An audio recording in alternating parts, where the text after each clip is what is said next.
So just reminding ourselves, again, kind of training, training the mind to think differently, getting into the habit of developing a new motivation for what we do, a new reason for existing, a new reason for eating and sleeping and going to the toilet and doing our actions, not just on autopilot of attachment, which is the usual one, surprisingly to us. But if we look at the mind really carefully, we're going to see that. So you just put the new thoughts in. So, we make it reasonable. We know we want to be more happy. We know this. We know we want to suffer less. And we look at our lives and we know we'd like to be of benefit. That's for sure. Well, so so then we think this is why we're here. To listen, to think about it, to see if there's something we can take as tools to develop our qualities so that, yes, we can finally be of benefit. All the way to, think all the way to perfection, all the way to Buddhahood. What Buddha is saying is the natural potential of all of us, the full development of our own potential and the potential of every living being. For this reason, the development of our own so we can be of benefit to others to help them develop it. We listen to these teachings, think about their meaning, discuss them, meditate.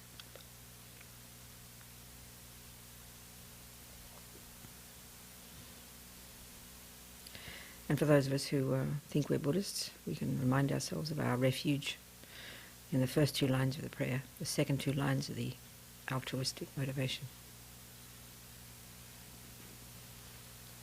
Sangye charang tsoke chognam la jancho badu dagni kyab suchi dagi chunyen gi pe sonam ki drola penche sangye drobha shog. Sangye charang tsoke chognam la jancho badu dagni kyab suchi dagi chunyen gi pe sonam ki drola penche sangye drobha shog. Sangye chadang tsoke chognam la jancho badu dagni kyab suchi dagi chunyen gi pe sonam ki drola penchir sangye drobha shog.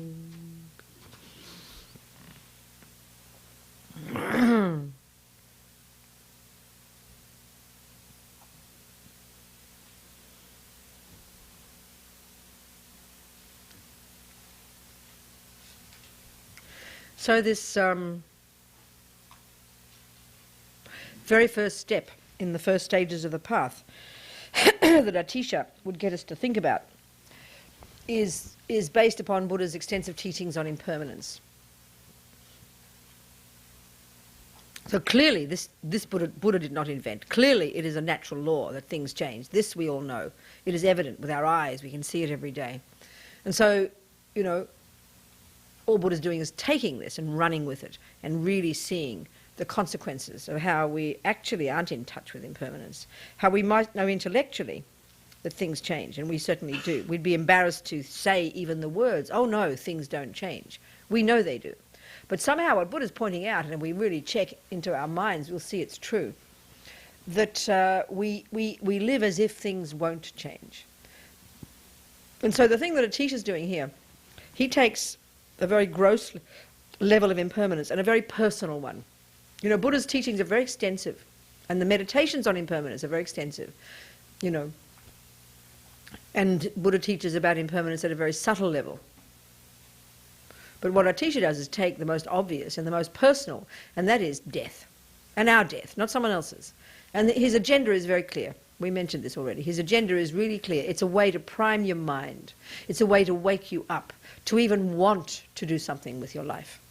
So the first couple of techniques, contemplations that Atisha gets us to do in this first stages of the Lam Rim, before we get to the point, which is contemplating and then living according to the laws of cause and effect, which is the actual practice, the beginning of practice, is when you practice morality, based on the simple concept that whatever we do, say and think has consequences for ourselves. And because we don't want suffering, gross suffering, we don't want the suffering of, future suffering lives, then we change our behavior, change our body and speech, and to some extent work on our mind. That's the first stages of practice. But what Atisha does is get us to sort of really energizes us to want to do this by first thinking about impermanence. Actually, That's the first step in the lowest scope of practice, like grade 1. But he has a couple of other contemplations that he gets us to do, which are sort of preliminary practices, like preliminary contemplations that prime your mind, that he kind of cobbled together. You know, these are each of the Buddha's teachings, but the one just before that, the one like a preliminary practice before you even enter grade 1, he calls it contemplating his precious human life. And he's kind of cobbled together some ideas and put them there, based, of course, on Buddha's teachings. And it's a way, again, of energizing us to even want to even think about impermanence. And then thinking about impermanence energizes us to want to think about the suffering of the lower realms, which then causes us to turn for refuge to the Buddha, which then causes us to begin to actually practice.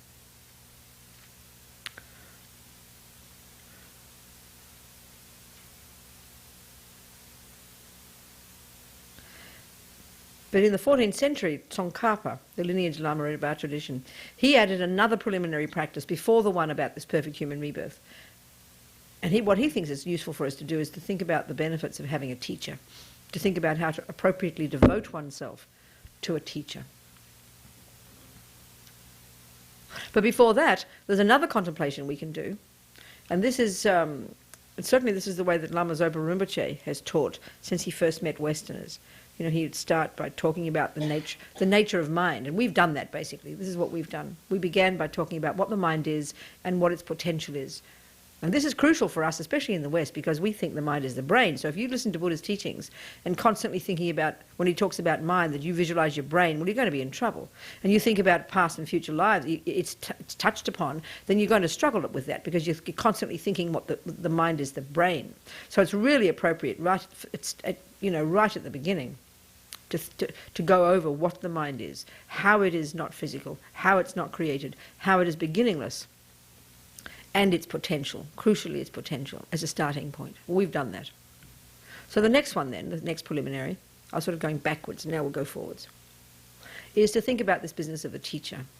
There's many extensive teachings, and all laid out, very detailed in the commentaries on the Lamrim.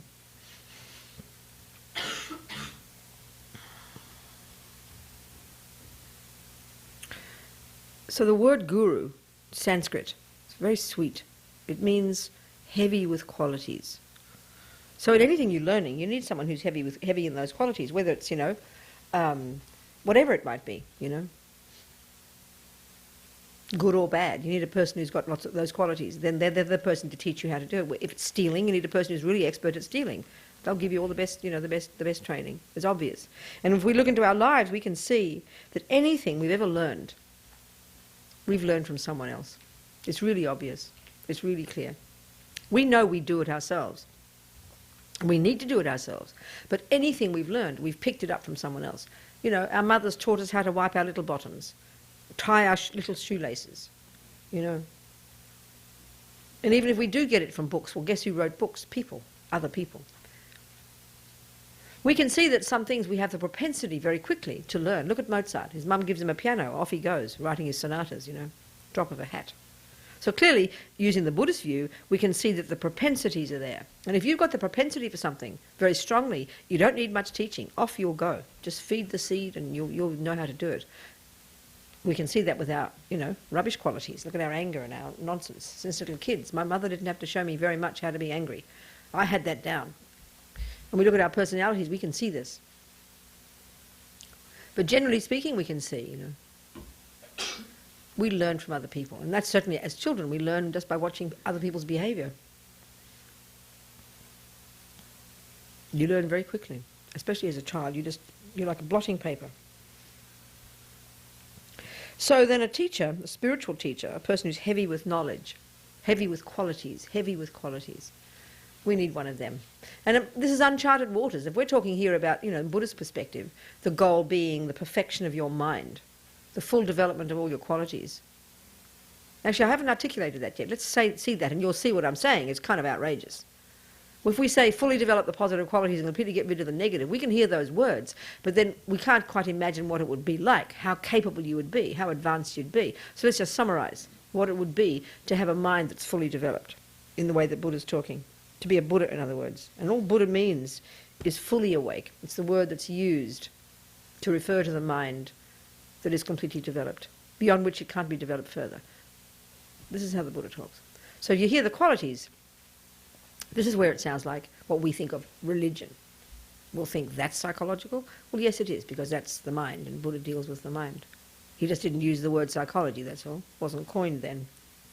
So if you think of the two wings of the bird, well, if your wisdom wing is fully developed, what wisdom means in Buddhist terms is being in sync with reality, knowing that which exists. And as we've been talking already, that means once the delusions are removed, because the delusions now cloud the mind, stunt the mind, stunt its capacity to be cognizing appropriately, cognizing that which exists. So clearly this is not a concept we think about. We don't talk like this too much in the West, you know. So what's the culmination of this wisdom? Well, you know what it's called? It's called omniscience. Now, my Catholic mum was shocked, you know. God is omniscient. Well, Buddha just says that's the potential of every mind. It's nothing holy. Well, it's pretty intense. Because what Buddha's saying, you see, he just says it's the nature of mind. To be clear, the very nature of mind is when it's depolluted is clear. And its function, its job is to cognize. To cognize what? That which exists. So it's not partial, it's not limited. It's just the natural state of mind, when it's fully developed, to cognize that which exists. Mind is not physical. So when the mind is fully developed, then you would say, very simply, that awareness, that mere awareness, that mere capacity for cognition, which is the label, what the label mind refers to, the capacity for cognition. When that's fully developed, because mind is not physical, remember, then you could say, very simply, your mind, when it's fully developed, will pervade wherever there is existence. It will be there. If it isn't physical, well, how can it be confined by space or time or matter, you know, if you think about it? So right now, clearly our mind is not pervading the universe. We're not seeing exactly what's going on wherever there is going on.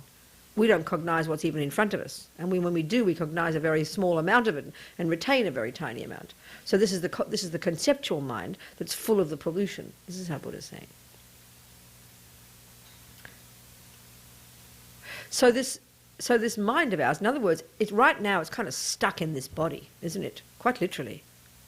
And this is due to attachment and due to ego grasping. Buddha says, for eons, we've got this ego grasping, this powerful grasping at a self-existent self. So we've created this kind of miniature, locked out, locked in, bereft, lonely, separate selfness that's locked into this, in this case, this human body. If negativity, if strong immorality were to have ripened at the past death, we'd be in a lion. Our mind would be in a lion's body right now. So our mind is locked right now due to the delusions, due to the ego grasping and the attachment. So we identify powerfully, don't we, with this body as being me. And indeed, in the West, that's all we think of as me. It is only the body.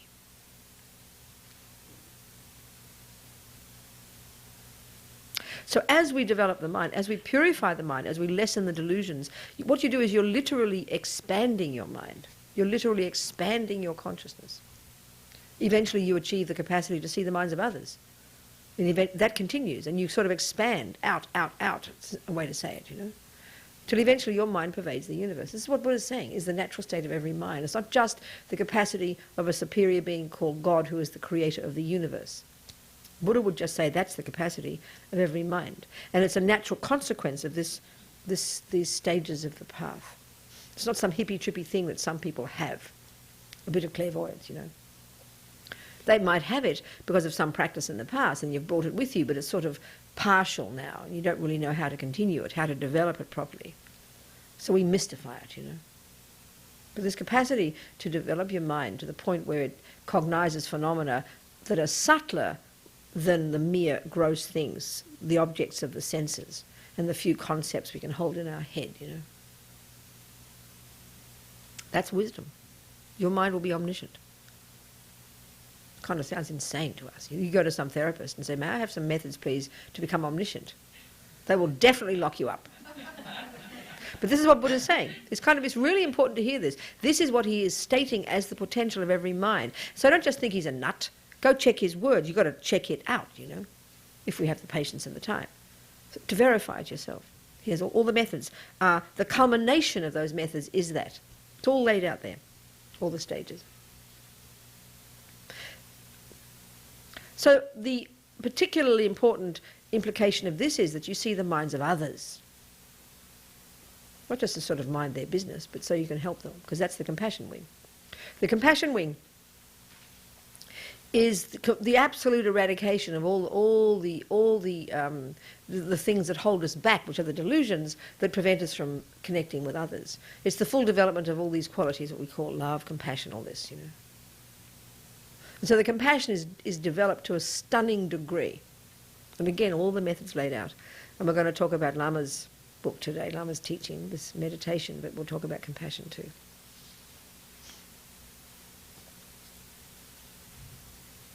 How to become the compassion Buddha. We're talking all the way about how to become the Buddha. We just haven't gone into... Better get a copy of the book, hadn't I? I've got one in my room. Okay, so compassion is this empathy with others to the degree beyond which you can't develop it further, to the degree that really that every living being it's as if they were your most precious child. I mean, again, all of these things we know these words, but Buddha takes them to an insane degree, Wisdom, compassion. These are words we understand. This phenomenal empathy with others, which is practiced in terms of wanting to benefit others, feeling this extraordinary empathy with the suffering of others, and then developing this very powerful sense of great compassion, as they call it, which is the sense of responsibility. As His Holiness the Dalai Lama calls it, universal responsibility. Developing this sense that, yes, there is suffering, and then the next step is, what can I do to take it away? Developing this sense that it's your job. This is the bodhisattva. This is bodhicitta. Awakening mind. Just means awakening mind. And it refers to this very powerful determination, aspiration, wish to never stop helping, remove the suffering, guiding others to help them stop suffering and to help them, to benefit them. So love is defined in Buddhism simply as the thought. It starts with the thought, like everything. May you be happy. And then, of course, with development, it develops into this huge affection, right? But the bare bones of it is, may you be happy. It's a delight in the happiness of others. Compassion is, may you not suffer. And it's the pain of seeing the suffering of others. And then this great compassion, this powerful, courageous, what can I do to take it away? It's my job. So we train in these. You grow these. And again, we're not used to thinking this way, You don't go to a course where you learn, you grow grade 1, grade 2, grade 3 in compassion. We just think it's a feeling and it's sort of hit and miss. You've either got it or you haven't. We really do mystify these things, but this is the way we're seeing here, this approach in the Lam Rim.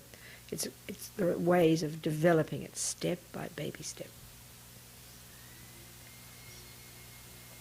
So you're fully developed in compassion.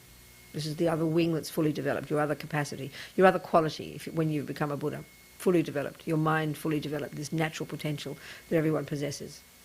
Now there's a third quality, and this my Catholic mum was even more shocked by this one.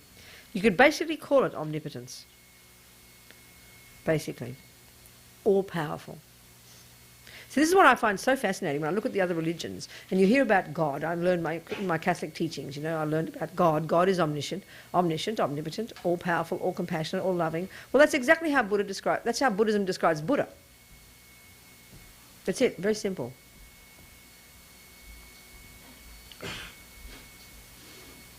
But the difference is, what's different is the way, I think this is the way I'd say it, there's a lot of common experience about something like that existing. The difference is in the interpretation. So the Christian teachings would say there is only one. It has always existed. The Buddhist teachings would say that every single mind that exists possesses the potential to become that, and that anyone who has become that, Buddha for a start, has not always been that. It is the result of work. That's a major difference. And secondly, the Buddhist view would be it's not the job of a Buddha, a superior being, a person who's fully developed, fully enlightened, to create anybody. That's not the job. That's not the point. Whereas that's the interpretation of the Christian teachings. So that we can see there are a lot of common ground, but a lot of fundamental differences. So this is what Buddha's saying is the meaning of the word Buddha. Fully enlightened, fully developed, beyond which you can't develop further. And what gets developed is not something called the soul. Buddha doesn't use that term. He says it's simply consciousness, mind.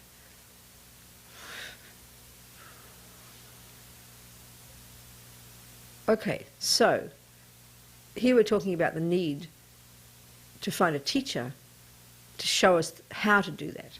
Well, as I said, this is uncharted waters. This is uncharted territory for us, you know.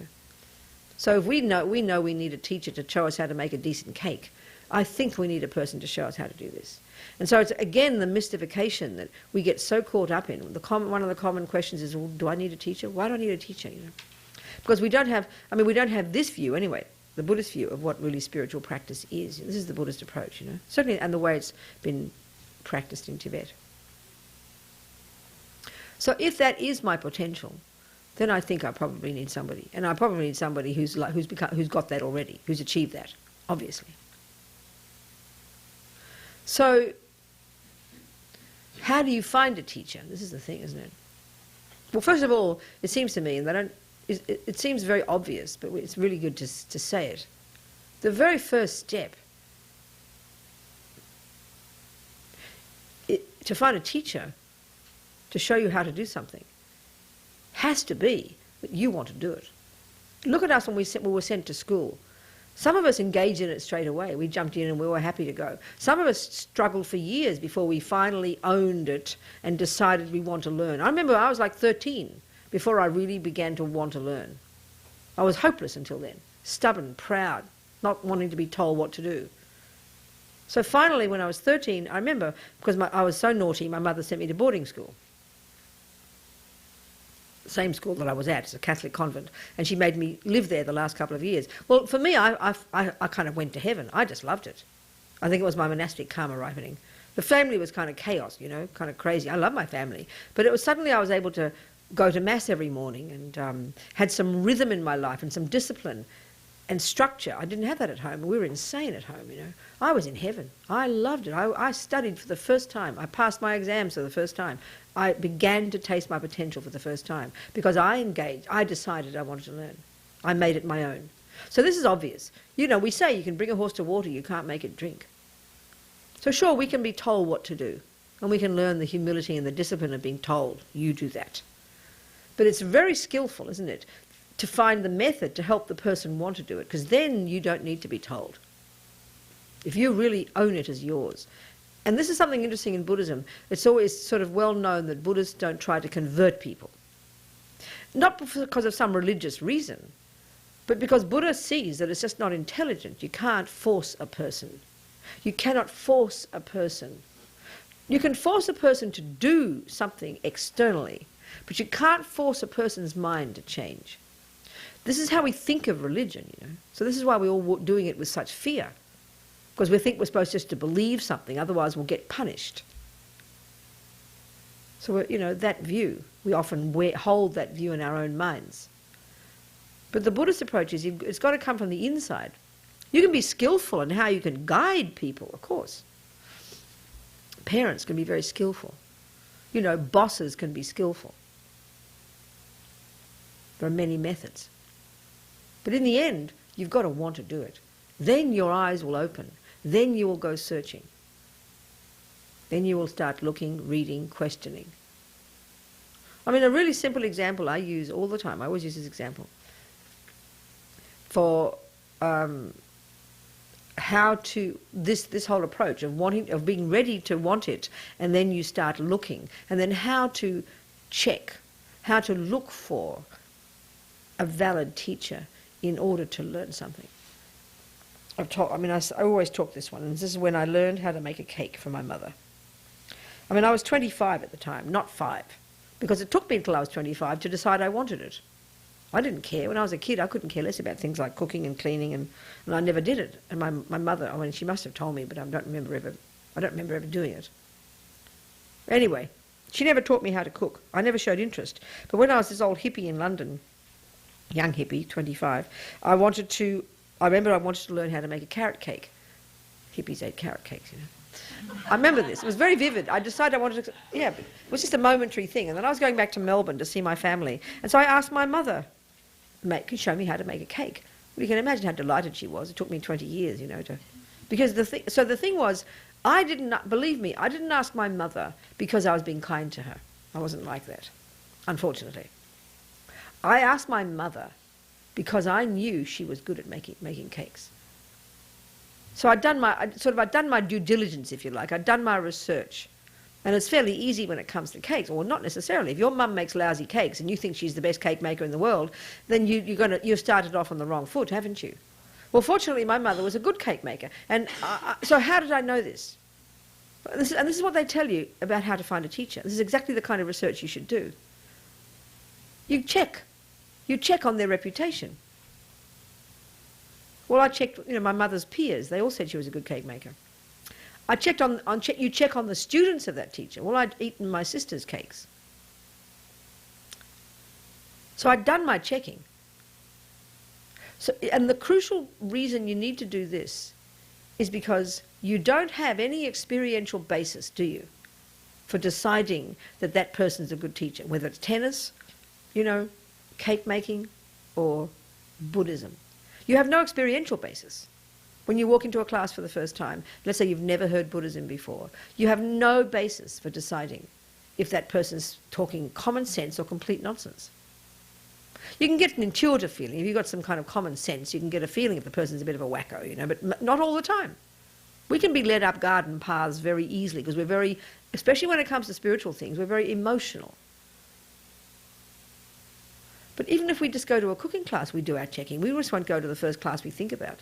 We will have heard about it. Maybe we do our checking, and it's really important. So if someone's been here, someone comes here, you check on this place. You check if it's valid. You check if it is really if it is really, a valid place to study.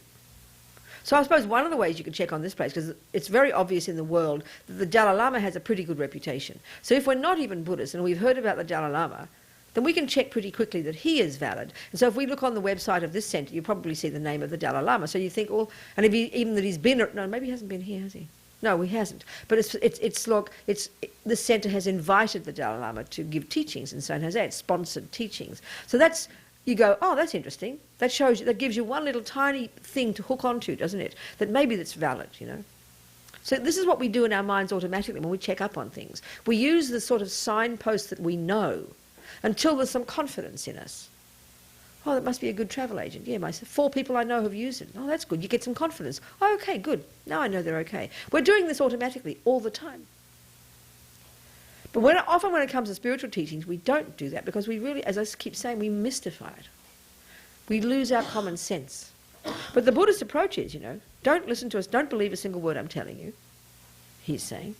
Check it really carefully. They use the analogy of gold. Who checks gold? We don't have gold, but if you did, you'd check very carefully to see if it's valid. Well, like I said, we do this all the time. You wouldn't just go to any old anybody to learn even the smallest thing.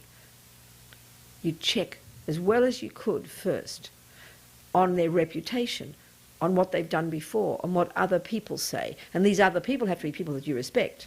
And this gives you a sound basis, doesn't it? It's very reasonable. We do it all the time.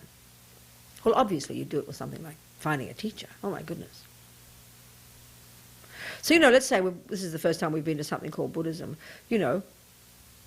It might, on an intuitive feeling, you mightn't feel so comfortable. And then maybe say next week you go to the Zen centre, you'll feel like you've come home. Because maybe you've got a connection with Japanese Buddhism, So with Buddhism, there's all sorts of shapes and sizes of it. Like in Christianity, you go to some little Southern Baptist church, and you go to the Russian Orthodox, you're not going to see much that's similar, So we've got to really look carefully. It might not be Buddhism in the end. A person who's a Christian might come, and this happens very often. Several of our prisoners, they were Christian.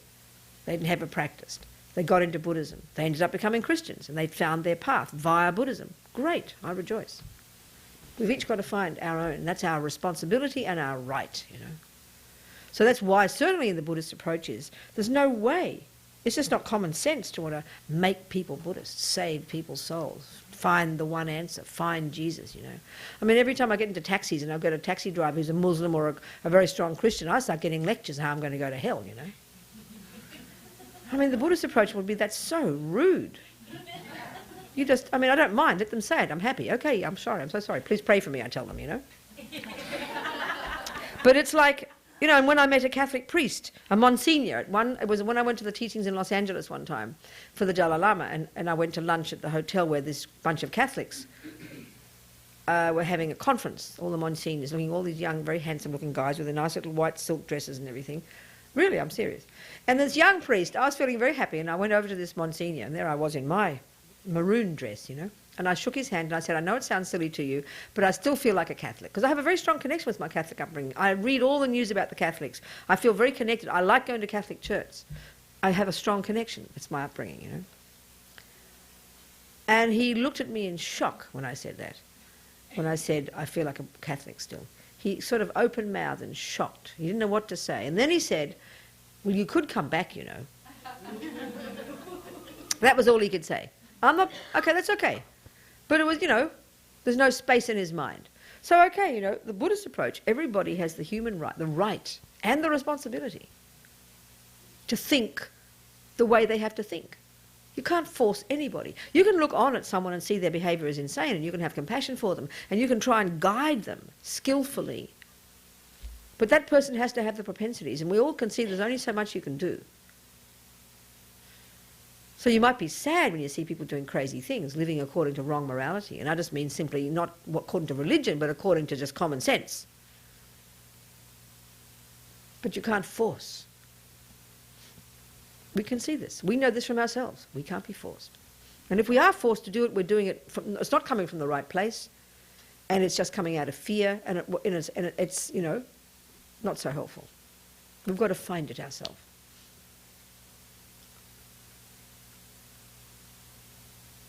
So, with my mother, okay, I first decided I wanted to make a cake. It came in my mind. So that's sort of obvious. When it arises inside you, then the doors open, don't they? You see, if you don't ever think about cakes, even though I saw recipe books every day, it never rose in my mind the thought, oh, I'd like to do that. But as soon as it did, I started to notice cakes, notice what people did. This is how our minds work, you know. This is, we can see this. A window opens up. Then we allow new things in. You notice things that you wouldn't have noticed before because the thought hadn't arisen in your mind.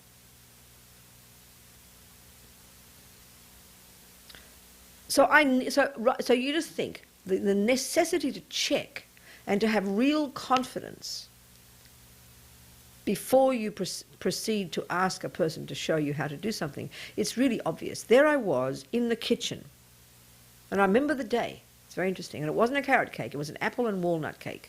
I remember the day. I remember the kitchen. I remember the scenario. So when I opened my mouth and said, okay, Mum, now show me how to make the cake. And then she proceeds to tell me. Now, I have no, as I said, I think this is an important point, I have no basis, do I, for judging whether what she tells me at that moment is right or wrong, because I've never made a cake before. So she could have told me, put 16 eggs in. Now, I would not know. I wouldn't know if that's right. So, therefore, you have to have some way of judging beforehand. And that's inferential knowledge, isn't it? You do your checking. You check the peers. You check the students. You check the reputation of this person. You have to like the person, otherwise you can't bear to listen to them if they tell you what to do. It's difficult. So all of this has to come together so that then you're confident. You've got to have confidence. Otherwise you're going to be led up garden paths every minute. You waste your money going to the wrong courses. And we can see we're foolish in this way. So when she said to me, well, sweetheart, you get 2 eggs and you beat those, and then you get the this and the flour and a bit of butter and you put them all together, I listened carefully because I wanted to do it and I trusted her. And I didn't trust her because she was my mother. I trusted her because I had checked up. I didn't think that then, but this is definitely true. So I made a good cake. I haven't made one for a long time, and I bet I can make a good one again. Because she was a good teacher, I was a good student. Everything came together perfectly. Makes sense, doesn't it? Completely makes sense. Because you are the person who has to do it. We're so used to being pushed and pulled from pillar to post. We're so used to giving our power to other people. And I'm not talking about being arrogant here. I'm talking about being intelligent. You can be arrogant and never listen to anybody, and that's just foolish. You'll never learn a thing. But you've got to be intelligent. You are the boss. You are the person who has to make the decisions in your life every split second. It is your mind. It is your life. You create the causes for your happiness and your suffering. And you can see this one of taking responsibility is taken to the nth degree in the Buddhist philosophy. You literally create yourself. So you've got to know what you're doing. And then when you have confidence, we can all see this, when you know what you're doing, when you're confident, that's when you can achieve it. Otherwise you're just living in fear. Fear and guilt. And then blame. Guilt and blame, they're just the flip side. Guilt is blaming yourself, and the other one is blaming others. They're both the stories of the victim, you know. So nothing, it just doesn't work. So okay, it's reasonable when you're a child. It's reasonable that your mother doesn't have to get you to know that you want to do something first. It's best that you just do it. It's clear, that's her job. You know, it's up to her to do it skillfully so that you will learn to want to do it. Because you're too small to make your own decisions, that's clear. But at some point, you've got to wean yourself from mummy and own it for yourself. It's sort of obvious, but it's really important to articulate this, you know, so we take responsibility. So if you become a Buddhist, it's because you have thought about it, you have thought about it, you have done the checking, you have really thought and really checked, and you are confident it is the right thing for you. To do it for any other reason is just stupidity. Because you think it's the right thing. Because everybody else does it. Because somebody you know says it's good. Because you want to please somebody. This is why we do most things. We're like children, you know. If it's the general kind of what happens around you, you just kind of fall in. You just do it, you know. You don't check. We need to do this. So then you make it your own. Then you're comfortable. Then you can have stability and courage.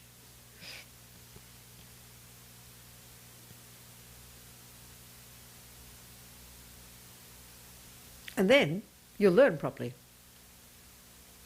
You know, if I hadn't checked on my mother and just being arrogant, and I'm definitely arrogant, certainly more when I was a kid, then, you know, what do you mean 2 eggs? What are you talking about? Because you hadn't checked. So what's the point of wasting her time and yours? If you're going to ask a person to show you how to do something, you'd better be confident that's the right person. Because there's no benefit in just arguing with them. You've got to go somewhere with all that, you know. So you do the checking first. Then you're confident, then you can be quiet, and you can learn. I mean, a good example for not doing that properly, is also for myself, was when I learned martial arts. And when I was a radical feminist in the 70s, I started it first when I was living in Alice Springs. Yeah, that's right, yeah. Was I a feminist then? Yeah, I was a feminist. That's right. My different political kind of thing. I was sort of a bit of an old hippie first, then a bit of a lefty, then then feminist, right? So when I was living in New York, it was in 1974, and I'd learned karate already in another place, and I was into just living with women at the time. I didn't like men at the time. And I remember wanting to do karate again, but in a women's dojo. So I went to this dojo because it was women, because the teacher was a woman. I didn't check on her qualities as far as karate went, you know. So I learned for 2 years from her. No, sorry, a year. I'd learned another year somewhere else, okay. And my reason for going was because it was women and all my friends were there. So I learned for about a year. Then I went to Australia the year later, went back to Australia. And by that point I didn't dislike men so much, and I went to a men's dojo this time, and I found a male teacher. It just happened to be, it was a style of karate that was similar. And then this teacher, I had some level of belt, I forget. A couple of classes, and then he put me back to the beginning. He put me back to the white belts. And I was mortified, and I was furious, you know, because my pride was really hurt. I was so angry. But then I thought about it, and it was the first time in my life that the idea of the teacher made sense to me. You know, I became a Buddhist like 2 years later. And I realised, you know, because I hadn't checked properly, I'd gone to this other place for 1 whole year, and I had a wrong reason for doing it. So I got the wrong teacher. She wasn't a very good teacher. So I learned it all the wrong way. So then, even, okay, it's a tiny old year, so what? But I had to go back to grade 1 in this new place because this guy was a better teacher. But it was big struggle for my mind, my pride, you know, because I hadn't checked. I'd learned it wrongly, so I had to unlearn it and then relearn it, you know. So it was a very good lesson for me. But it was the first time also I realised the benefit of a teacher. Because I was so proud, so arrogant, you know, that I remember this guy telling me things and telling me off and he was very kind. And I'd get so mad at him and I wouldn't listen because I thought I knew it. And then I began to understand for the first time the benefit of a teacher. That of course, because I was very strongly at the time into thinking, but I have to do it. What's the point of a teacher? I have to do it. Well, it's true, but it doesn't contradict. There's no contradiction. Of course I have to do it. But if I don't open my mind and have humility, and having checked the right teacher, and then listen with humility and an open mind to what they say, how will I ever learn anything? The quickest way to learn is you find someone, and then you simply, with humility, you do the checking, you're confident, and then with humility, you do what they say. It's the best way, it's obvious. There's no benefit in my arguing with my mother. Well, let's discuss about the 2 eggs, Mum. What do you think about 3 eggs? Just shut up, Robina, and do it. You know, you've done your checking, you're confident, you want to learn, get on with it. So when in my karate class, when he said, do it this way, don't argue. And this is the point. If you haven't checked, then you're not confident he's a good teacher. Then you will want to argue. But if you have checked and you are confident, that means you've handed over the job to this person to tell you what to do. You've agreed. You've sort of said, let's shake on it. You now boss me around. That's what you're saying. And that's what you need to do. Until then, you're still holding back. You haven't really committed. You're umming and ahhing, and it's your pride. Are you hearing my point here? There's nothing wrong with being told what to do, but you choose it. Then you will happily be told what to do. But if you feel like a victim and someone's squashing you to do something, then of course you're not going to like it. But if you've checked the teacher, chosen that teacher, you have chosen that teacher, you've chosen that person to show you how to become a Buddha, then you will want to back off and have humility and do exactly what they tell you, because that's the quickest way to learn. So the crucial piece here is there's nothing wrong with being told what to do. You have to see the benefit of that and you have to choose it. Do you see? That's the point. So we don't choose it. So we're like little kids stamping our feet and resisting and being proud and stubborn, you know. Then we chuck the baby out with the bathwater and think there's no benefit in discipline and there's no benefit in having people who know what they're doing and we're all equal, all this rubbish. It's not true.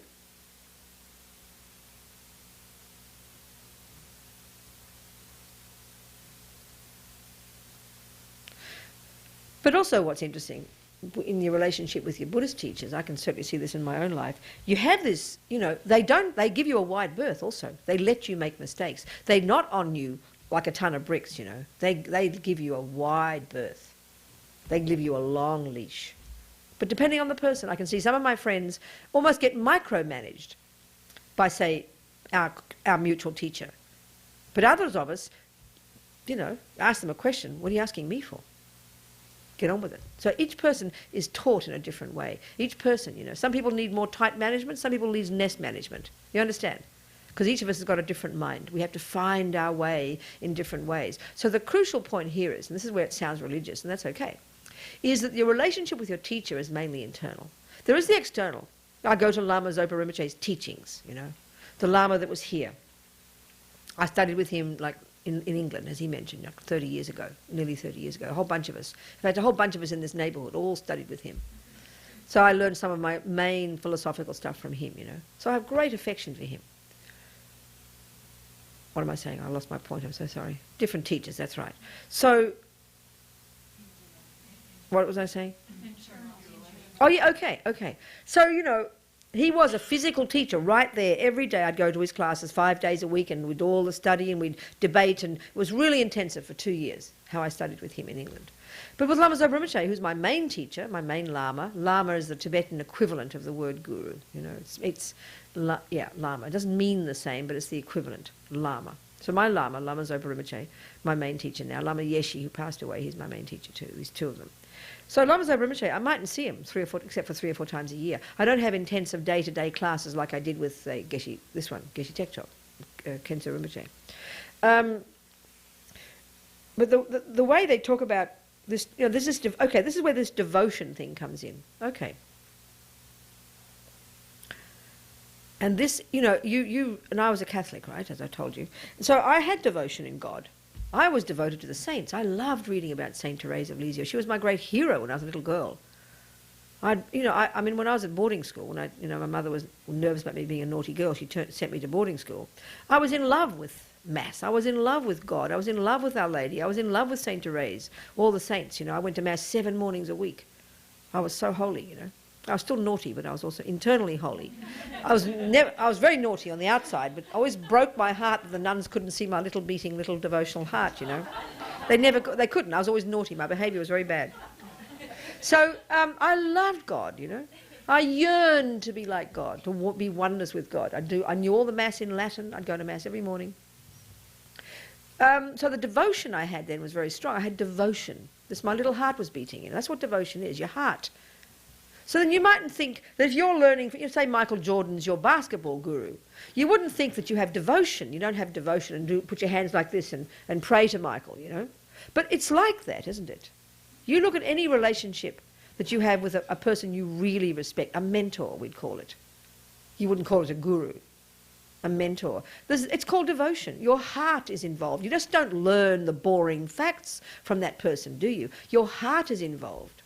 And we've all got a human heart. And we need to grow our heart because finally we're talking about that. So it's not just a cold intellectual process. It's a heartfelt thing. You've got to feel close to that person. And that means whether it's basketball or Buddhahood, you've got to feel that they, not just that they know what they're doing, but that they want you to develop, that they love you, they have affection for you. Then you'll allow them to push you around as much as you like, because you want them to push you around. I mean, your basketball coach and your sports coach, you want them to push you to the limit. My kung fu teacher, one I had in London, later on, when I was a Buddhist nun actually, I took up kung fu again, and I had this teacher, and I was totally, again, fanatic at it. I went trained 6 days a week, And I loved this teacher, and he was a really good teacher, and he would push you to the limit. And I wanted to be pushed. We're up to our, push-ups on our knuckles. It's just your body, he'd say. Push you to the limit. Well, you didn't want to go sue him for harming you. You loved being pushed because you wanted to become the best. We all know that part of ourselves. So if your teacher really cares about you and pushes you, that's the one you love most. But you've got to give your part of it. If you don't care, they're not going to push you. So, it's like... And again, the person you will allow to push you is the one that you really trust. And you'll only really trust them if you've checked up on them, that you know they're good. So it's a very reasonable process. So your Lama will push you around, believe me. Because what are they trying to help you do? They're trying to help you get rid of your garbage delusions, which are so sneaky. They've got to be way ahead of the game. That's their expertise, not basketball or cakes. It's the human mind. And that's a pretty powerful skill to have. So you better not just trust any old Joe with your human mind. You better check up, better be careful, So, okay, so what I'm getting at here is the heart is involved. So if you think about the qualities of a Buddha, which I've just stated, omniscient, omnipotent, all compassionate, sounds like God, right? Well then, we're talking about the Buddha's mind, therefore, being everywhere. So in just the same way as a Catholic, I would pray to God and feel the presence of God. Then I pray to my Guru as the Buddha and feel the presence of the enlightened mind. You could say like that. So that's why much of the practice in Buddhism on the day-to-day level, you're working on your mind, you're doing the thing, you're studying the philosophy, you're in the classes. But at another level of practice, you're working internally, of course, and your devotion plays a major role in that. Your devotion in the Buddha, as represented by your Guru. Prayers and things. So I could say, then I hold my own Gurus in my heart. And I feel guided, because it's you with your open heart that kind of hooks into their wisdom, and you guide yourself on the basis of that person. And I think even again, this is not something that is mystical. If you really love your piano teacher, your kung fu teacher, whatever, and you want to learn, then you're always you're internalizing, you're thinking what they would say. You're imagining them when you're doing it, when you're practicing. You're using them in your heart, aren't you, to help you guide yourself. You see my point here? We are like that. That's how we are as human beings. We have this heart. And so devotion is a way of including your heart in it, which is crucial, because when the heart is open, things happen. If your heart is closed and it's a merely intellectual process, nothing much happens. Am I communicating at all or rabbiting on about nothing? Does it make sense what I'm saying? Yes. Okay, good. So you've got to check carefully. As one Lama said, Pabonka Rinpoche, he said, you better choose your guru very carefully because you're going to end up like them. And that's the point. You know, people who know my teachers, Lama Yeshe and Lama Zopa, when they hear their students, including me, they say they see, they can hear Lama, they can hear Rinpoche. But that's reasonable. You know, if you're a skillful basketballer would recognise where that person learned their basketball. They'll see. You know, it makes sense. Of course you're going to end up like them, so you better choose one very carefully. And the Buddha's view would be, of course, that you're committing yourself to a teacher, a guru. That's more than just one life, you know. So you're going to have connection with that mind for many lives. So you better choose very carefully, check carefully. There's no hurry. Go at your own pace, you know. You be confident at every stage of the piece because you're the one running the show here. Then you can happily open your heart. When you're really confident in yourself, that's when you can be humble. An arrogant person is not confident, actually. Looks like it, but they're not. They're like little children. When you're really humble, it's when you're confident. So when you've really checked and you've made that, and you've checked on those teachers, and then you commit yourself, you're prepared to let them push you around because you want it, because that's the way to help you grow. You're honoured, you know. You want them to push you to your limits because that's how you grow. And if you haven't checked, then you won't want that. Then it's uncomfortable. Then it's a disaster. I mean, this is just a way of talking about it in an easygoing way, you know. It's all laid out very precisely in the teachings, of course. But so a way to say this even more precisely now, and it's one to think about carefully. The most skillful, once we've done all this and you've committed, then your key practice is to see that teacher, that guru, that Lama as the Buddha. So to think that basically he is the Buddha. This is the Buddha teaching me. And this is really skillful. Even if they're not, doesn't matter. This is the point here. Because, you see, this is a very skillful method to help us smash the delusions, which are the very things that are preventing us from being who we really are. They're the obstacles to our Buddhahood, the delusions in the mind. And the very nature of the delusions, as we've already been talking, is that they are liars. They don't see reality. They're going to see what ego wants.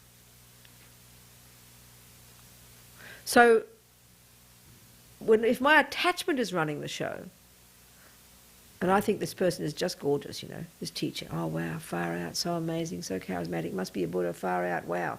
As long as my attachment is kind of, you know, all inflated, and the person looks dazzling and lovely, and as long as they keep saying, you know, I'm happy with what they're doing, then I'm going to think they're gorgeous, and oh, that must be a Buddha.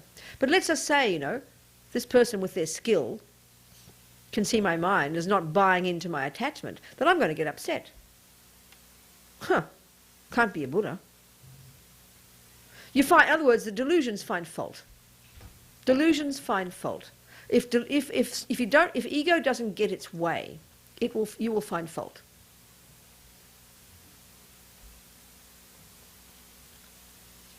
So if I'm really wanting to learn, when my basketball coach is kind to me one day, soft, says, well done, Robina. And then the next day he says, shouts at me, then I'm going to be happy with both, aren't I? If I trust him. If I'm just wanting him to be praising me because my ego is just mainly involved and I like him to stroke me, then I'm going to be really upset the day he shouts at me and I'll walk out. Well then, what good is it? In other words, if I've done my checking and I'm really confident, this is the point here, if I've done my checking and I'm really confident that person's qualified, Then when he's kind to me, sweet to me, I'll be, it'll be the right thing. And when he shouts at me, it'll be the right thing. And I'll take both as a teaching, and I'll get it. So that's the attitude to have towards the teacher. So the best to think, it's the Buddha. Because what's the Buddha mean? Buddha means perfect. Can't have fault. So then if my teacher is the Buddha, and one day he shouts at me, and one day he's sweet to me, then they're both perfect. They're both perfectly for my benefit. And I'll be happy with it. I'll take it as a teaching, and I'll be glad. But if I'm just feeding my ego, saying, oh, isn't he cute, isn't he gorgeous, which is how we think in spiritual teachings, far out, amazing, then I'll just only want him to stroke me. I'll be like a child, So you've got to be confident the person is valid. Best to think he's the Buddha. Then I get the most benefit. I get the benefit then. I get the benefit. Because if it's the Buddha, every single thing he says and does is perfect for my mind. It's a perfect teaching. It's a perfect teaching. So who will get the benefit from this is me.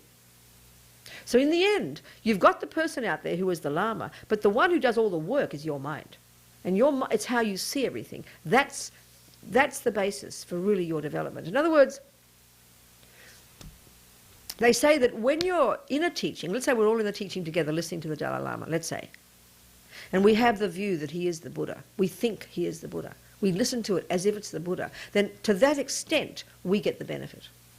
If you just think there's some ordinary Tibetan up there, and you start, and that means the mind will start finding fault automatically. Then you're not going to get much benefit. Your mind will be closed. Equally, Lama Zopa said one time, the benefit that comes from a person giving teachings is not their knowledge. It's their pure relationship with their teacher. So it's sort of like, sounds a bit cosmic, it's sort of like, get your ego out of the way when you're teaching, get your ego out of the way when you're listening to the teachings, then everything works, You kind of plug into the Buddha channel.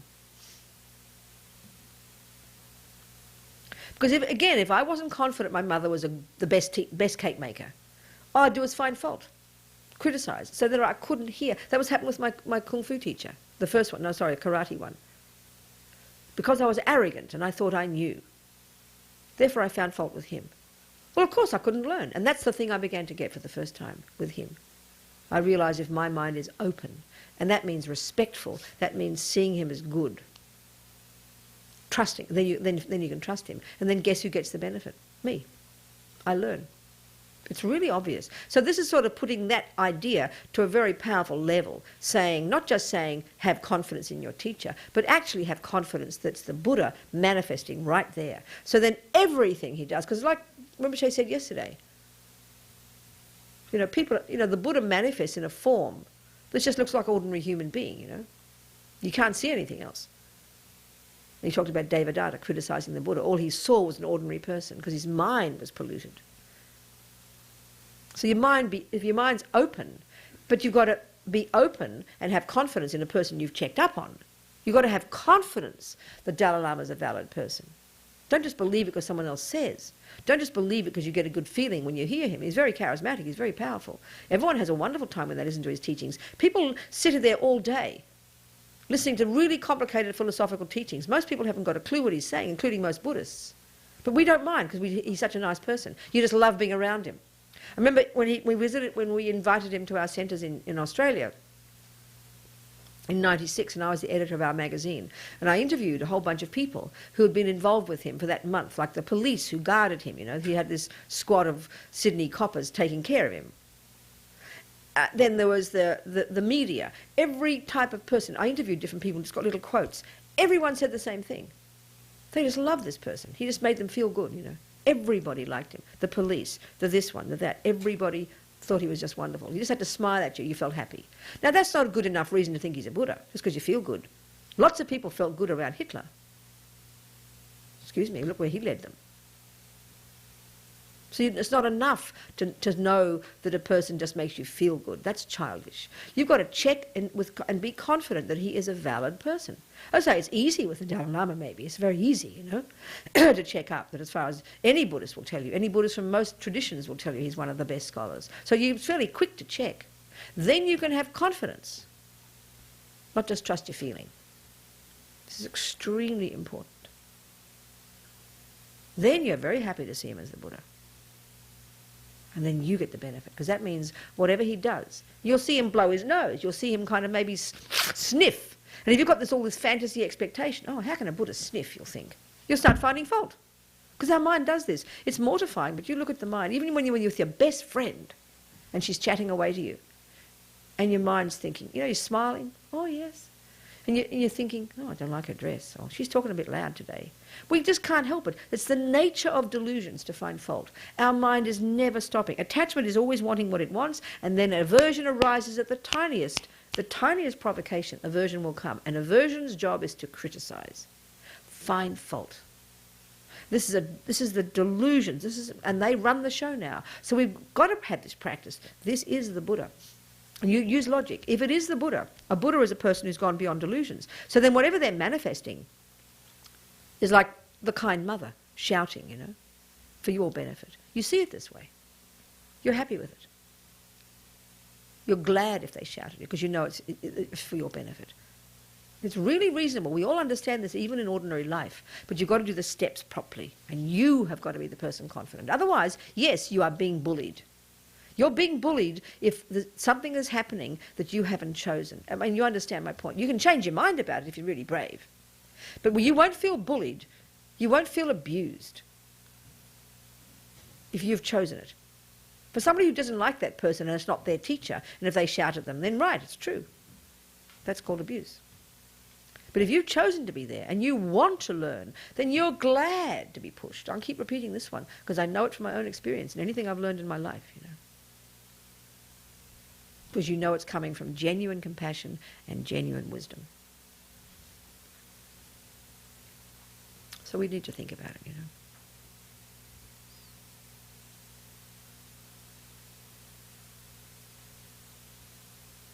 Any questions about that? Yep. One of the first books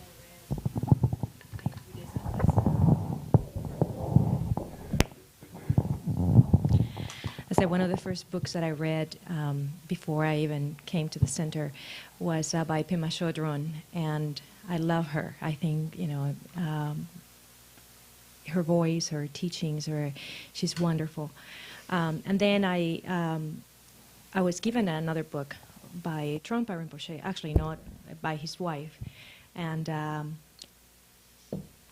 it stirred all kinds of questions in me and kind of disturbed me some, because I see her and I think, I'm just new at this, but from what I've seen, she seems, a legitimate teacher, and what I've heard of him, of Trungpa Rinpoche, he seems to have, he's done a lot of great things and a great respected teacher. But then in terms of some of the actions actually in his life and choices that he made, I'm just, so I don't know how to put that together. And sometimes I think, well, maybe I don't know if I have too much of a black and white mind or how. So why don't you, for people who don't know what you're saying, why don't you make a simple, clear question? No, don't just keep it a really clear question. Make it a simple question, summarize it, make it a question. Okay, so how do I know how to really evaluate a teacher when the student seems to be legitimate, the teachings, seem to be legitimate, the motivation may seem to be legitimate, but then he's doing actions that are maybe immoral in his personal life. So you're talking about a person who is dead, and who is the teacher of a person that you like. Right. So what do you want to check up on whether he's a valid teacher, do you? Right. And why do you want to do that? Because he's not your teacher, he's dead. Right, right. But in terms of when you said about, it's like I'm trying to have some framework for myself, develop some framework for myself to evaluate teachers for me right now. So I'm thinking... So you're interested in him because he's the teacher of your teacher? Yeah, of someone. Because that's his guru, that's her guru, isn't it? That's right. So wouldn't you think the best way to check on that is by looking at the student and continuing to have confidence in her, because you can check on her, and let it just stay there, and then as you go along it'll become clearer. Because unless this is your teacher, you don't need to worry. You don't need to worry about it. But it's a good point. What she's talking about, this person called Trungpa Rinpoche is a teacher who was one of the first Tibetans in this country. you know, like in the 70s, I think, the same time as Lama Yeshe came, I'm not sure. And he's got an organisation, right, there's quite a few students now, and he passed away 20 years ago or something, wasn't it? More than 20 years ago. Yeah. 30 years ago maybe, I don't remember. And he was renowned also for being quite controversial, that he would get drunk and things like this, right? Which obviously isn't appropriate behaviour from the point of view of the first stages of practice of morality, you know? So that, and at the same time he's considered to be a Buddhist teacher. So this is where you're coming from, right? Right. Okay, this is where we have to, you know, again, okay, at this point I'm just saying now, I just said before, remember I said about being shouted at, right? Mm-hmm. Now being shouted at is not good moral behaviour, right? It's not correct, is it, to be angry? You understand my point? Absolutely. So then, how did you understand that? And why can't you relate that to this? It's the same. Well, for me, I'm trying to work within me, and I'm thinking, well, maybe I'm attached. One of the things, for example, was... No, what I said, go back to this point. Remember I said about being shouted at. Did you understand that point? Yes. Say it back to me in a very short way. What was I saying? That it is a way of pushing me to grow. And yeah, but more than that, I was talking about having confidence. On what basis would I be confident that was a valid action? On what basis would I be confident that that was a valid action? Because I trust you. And why do I trust that person? Because I have checked and I believe in you. Because you've checked. I have checked beforehand. And that you're confident right, that person is valid. Right. So when they shout at you, you know it's coming from a pure place. Right. Right? Right. Well, why not the same here? What's the difference? Same logic. Identical. Identical. Mm-hmm. If it is true that a person is a valid person, and if it is true, in this case it would mean they have bodhicitta and wisdom, genuine compassion for others, and a genuine wish to benefit others, if that is true, then the logic you have in your mind as a student is that whatever they do is a teaching from my mind. I learn something from that. They're the steps in your mind that you just have to think about and contemplate. Okay. If it is true. Because it's either, a person is either plainly, simply an angry person. From their side, they could just be angry. Okay, this is even an interesting point here. This is even into day-to-day practice, okay? This is day-to-day practice. Let's say, you know, say an ordinary person shouts at me. They're not Buddha, they're ordinary, they're deluded, they're shouting, they're actually angry, they're shouting. Still, from my side, I can decide, can't I? Not to interpret it in that way. It's my practice, like I'm talking about the dishes and everything. You can decide yourself not to see it as abuse. You can decide from your point of view, oh, this is great practice, thank you for helping me. You know, but we're not saying you're going to see that person as the Buddha. You just, in your own mind, you use it as practice, don't you? Well, that's good enough, isn't it? But the practice here in particular in relation to the teacher is, the one that helps you do that, is you think that's the Buddha. So if it is the Buddha, that means perfect. If it's perfect, if they're perfect, they can't be, from their side, they can't be doing a wrong thing. But even if they're not a Buddha, it doesn't matter. You can still see it as good. You can learn from it. You can go, well, that's interesting. Out, you know, being drunk, that's not a good thing. Well, I must never do that again. You take it as a teaching for you. But if you wanted to try and prove, if you're trying to prove that the one you like, the person you think is your teacher, you think she's your teacher or you just like her? Well, what is it? I'm just learning. Looking. So, okay. Yeah. So then you want to try and work out how come her teacher can look like he's an alcoholic. Is that what you're saying? Yeah, Again. and it was not just even, and that's what I was going to say before, that maybe it's my attachment, but it was the reading that, you know, having sex with the students, that was just like... Right, okay. Sure.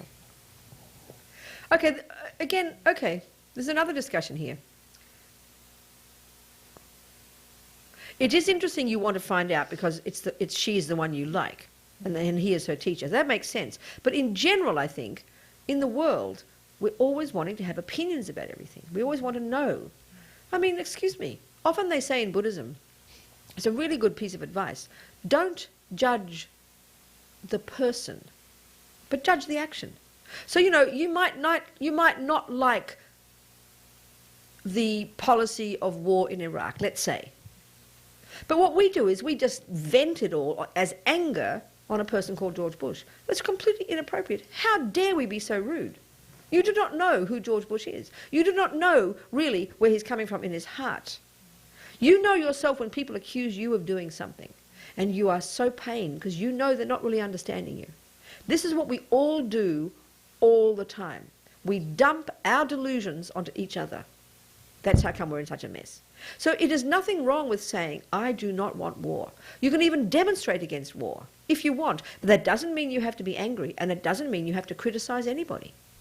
But that's a very big surprise to us, because we assume not liking something means you criticize somebody. But you don't have to. You don't have to at all. It's not my business to try and work out where George Bush is coming from. Excuse me, back off and leave the man alone. That doesn't mean I have to like war. I can still think war's not good, but that's my private business. It doesn't mean I have to be angry. It's very rude, you know. But we don't understand that in our life. We get all mixed up with these. So you must have an understanding of what behaviour. The very first level of practice, ground, junior school, is your body and speech. That's behaviour. So the very first level of practice in Buddhism is good behaviour. Behave well. Moral behaviour. Don't lie, don't kill, don't get drunk, don't this, don't that. That's reasonable and appropriate, and it's a really good guideline to use for your life. Do you understand? So you have that as your basis. You have your checklist.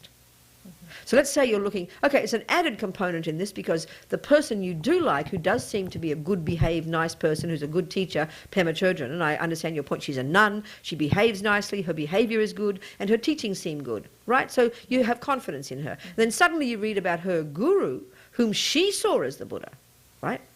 And you hear he's a drunk, he slept with his students. And that's a shock for your mind. Now, okay, this is another piece here now. It would be, for me, that would be good enough. Because if you trust her, then and where did she get her stuff from? You must trust her teacher. You don't have to, but if you want to work it out, then that maybe is a good enough bit of logic for you. Maybe that's enough for you, and then just leave it there. Because you don't have to have an opinion about everybody. If you don't understand it, then just leave it there. You don't have to understand everything. You don't have to have an opinion about everybody. Just leave it there. Just leave it there. Good enough that you like her, and if she thinks he's right, and she has great devotion in her guru, so that should keep you, that's very interesting, you'll think, and keep checking her. Why not? Good enough, he's dead anyway. And maybe don't read his teachings, or leave it there. Just leave it there until your mind can get around it. There's no urgency, it's okay. And do you see my point? Yeah.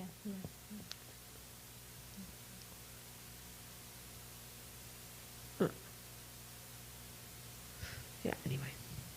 Someone else got some questions? Yeah, no one? Yes.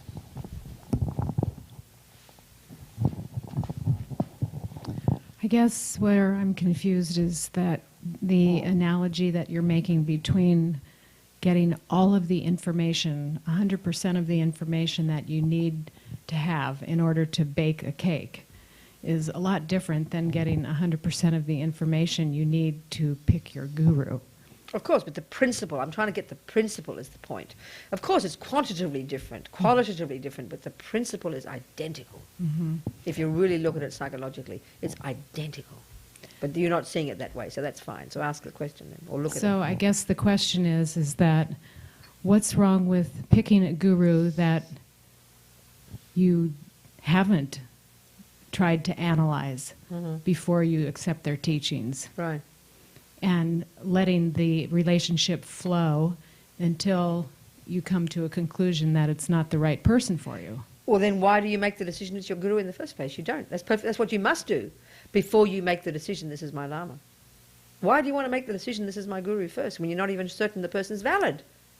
Excuse me. Hey, wait a minute. Just a second. That's like saying you meet, let's say you like guys. I don't know. Maybe you've got a husband. Let's say you meet a man on the first day, and then you decide, I'm going to marry him, and then let's see how it goes. That's plainly foolish. Why commit yourself and then have to back away? You don't. You go slowly, have a relationship, investigate the person, and then when you're confident, you commit yourself. We all do that in all our things. I mean, why on earth would you want to go the other way? What a very strange way to go. Well, I'm not saying that. I'm saying that what's wrong with having a number of gurus? No, you're misunderstanding the word guru. You can go to 1,000 teachings. You've got to go to lots of teachers in order to find the one that's for you. That's the process that I'm talking about. But you're giving the name guru to the person from whom you first hear the teachings from. That's not a guru until you decide. Guru is a term you give to somebody. You say, that's my guru. There's no guru from their own side. That's the term that you will use. When you marry a person, now he's your husband. You don't say, oh, I've got 42 husbands. You wait till you commit yourself, then he's labelled husband. So you wait till you commit yourself, then you label guru. It's just a question of the words. You're using the word in this wrong way. Do you see what I'm saying here? Mm-hmm. Mm-hmm. Of course, you go to lots of teachings. You learn as much as you like. But what I'm talking about is a very specific internal commitment that you will make. Then you say, that's my guru. And that has to be when you're confident and ready. That's the point I'm trying to say. Do you see the point I'm making here? Yes, I see the point that you're making. However, say she chose Brahmacharya and decided now that this was going to be her guru because everything that she's read about this teacher fits in with what she's looking for. Right, and then? And then 2 or 3 times a year, she would have an opportunity to sit with her guru. Then? And then to establish a oneness with this person when the only relationship you're having with them is through their teachings, in terms of their books or their writings. How long does it take you to build up the trust in that person when you're only getting their teachings? It's up to you. Come on. I mean, you're talking, it's up to each person. Everyone's different. Everyone's different, my dear. Some people I know go to a teaching and they like people would say, oh, there's my soulmate. I found him. And then they live 60 years together. They never checked anybody else because that's the right one. It can be like that way sometimes. But some people, the karma's so strong, the relationship's so clear. And it can be like that with lamas, the same. I know some people, one person I know who met Lama Yeshe. He knew from that second this was his lama and he was the Buddha. And he's never wavered in 30 years, That can be this way for some people. Some people take 20 years to find their right person. Each person's different. The process is the same. So still you're not satisfied. What's the point for you? What's the problem for you? See, I think for you, the thing you've got to think about is the meaning of commitment. You're sort of indicating that you commit yourself from day one and then you do the checking and then you can change your mind. Well, look how difficult that would be, and look at the drama of most relationships. When people don't check enough and then they have the anguish and the rage and the hurt and the suffering and the divorce and the kids and the drama, Maybe we had a more intelligent way of choosing partners, we wouldn't have that. I mean, you want to have that? That's nightmare. And if you're not confident, then you don't launch into something. You don't commit. You haven't checked properly. It's like saying, well, the first travel agent you find, you're going to go to them and you give you $5,000 and they'll organise your trip, and they do a complete disaster. You waste your $5,000. How foolish of you. What a waste of time. Why would you want to do something so dumb? It doesn't matter how long something takes. If your mind is really slow and it's going to take you 20 years to find the right husband, so be it. That's your life, honey. If you're going to take 20 years to really check your lama, that's how it is for you. Who says that's wrong? Each person's different. The point is to have internal clarity and confidence. So however long that takes, that is how it is.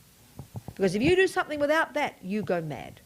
Anything, including your travel agent or your cook or your guru, It's just confusion. It's emotional.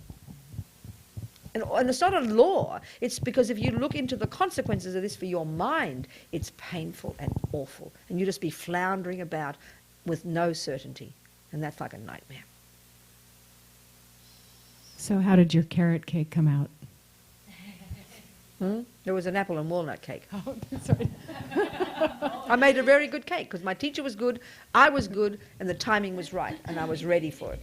I made a very good cake. That's wonderful. Thank you. So with my teachers, now talking about my lamas, it was the kind of thing. I got to the point, I was about whatever I was, 31 or something, and I realised I wanted a spiritual path. I'd been a Catholic. I'd given up when I was about 19, 21. I can't remember now. Maybe 19, decided, goodbye God, hello boys, So then it was my process of kind of being hippie and then revolutionary, the whole, about 8, 10 years of all that. And then slowly by the time I got to about 30, realised I wanted a spiritual path again. So started my kung fu, my karate, whatever, and then finally found my way to a course when I went back to Australia taught by Lama Zopa and Lama Yeshe. It was 2 months, intensive, two courses. And so the timing was right. I was at the right place. You know, your timing was right. It's sort of like when you just get to the green lights, and just when you get to the lights and the lights change, your timing's good, you know? So that's how it worked for me for finding my teachers. Internally, I was moving towards that, although I didn't know those names. I was moving towards renunciation. I'd given up at some point. I got fed up with sex and relationships, got fed up with drugs, fed up with cigarettes, fed up with alcohol, gave them all up. By the time I met these lamas, I was ready and ripe, you know, to be a nun. I wanted to be a nun. Since a little girl, I wanted to be a nun.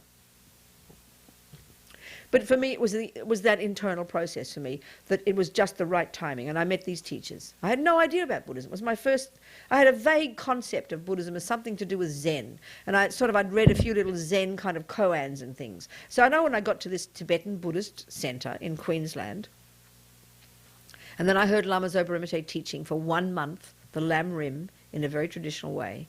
I know, first of all, I was happy to be there, which I was surprised about. Was full of these men. I was still a bit of a feminist, right? A radical feminist. I didn't like men much. I was full of all these men. I didn't care. The teachers were men. I didn't care. So my mind was changing. But I didn't understand a single word that Lama Zopa said. I didn't have a clue. It was double Dutch. I mean, excuse me to the poor old Dutch. It was so confusing. I had no idea what he was talking about. But I sat there happy as Larry, you know. I didn't mind. And then Lama Yeshe would teach every now and again, and then I understood him. It made sense. So I felt first strongly connected to Lama Yeshe, and then I did my checking. I was there for 2 months. I took refuge. I decided to take refuge. You know, it wasn't committing myself to him as a Lama. But I liked him. At my heart level, I liked him. Intellectually, I liked what I heard. And I was automatically doing that checking. I was impressed by the students. You understand? I was impressed by the approach of Buddhism. Check it. Don't just trust. Don't just accept it. Think about it. You're the boss. This kind of thing, but in their words, right? Then I went back home to Melbourne, and for like 6 months every day I practiced. I did some practice every day. And then one day it occurred to me, it ripened in my mind, that Lama Yeshe was my teacher. And I used the word to myself, guru, and I felt embarrassed. And I whispered to one of my sisters, Polly, I've got a guru, but don't tell anybody. You know? I mean, it was a sort of very embarrassing thing to think about then, you know, this weird concept. But it just something ripened in my mind. It was because I had done the inner work. I'd had no personal meeting with him at all. I had his teachings. That was it. But every day I would do these practices, and I would relate, and I sort of, in my different practices relating to the Buddha, I'd think of Lama, because he was my teacher, who was the embodiment of these things for me. So it became personal. It became heartfelt, right? So then the following year, 6 months later, a year later from when I met him, he came back again to the same centre, to Chen Raising Institute. And during that year, I'd been doing some work for his centre in Melbourne, editing and typing and printing a particular book, right, of teachings.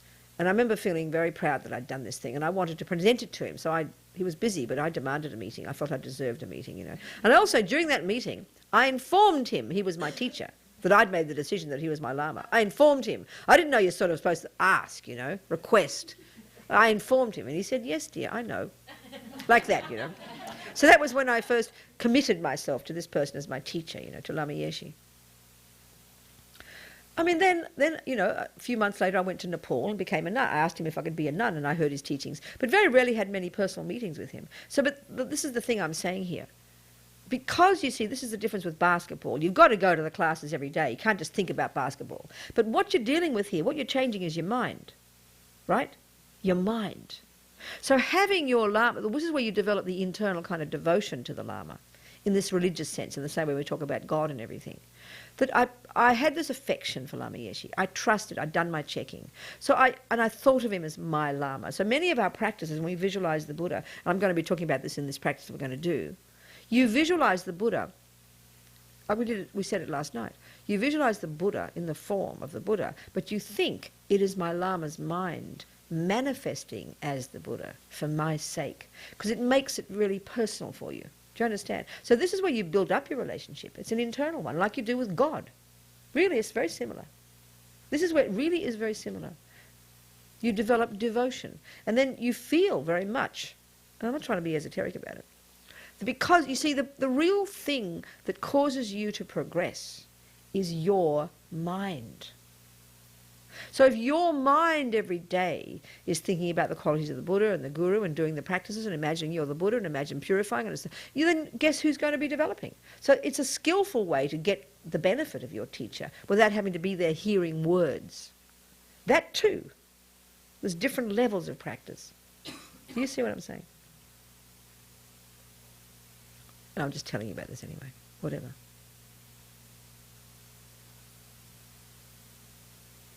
Maybe time to have a break.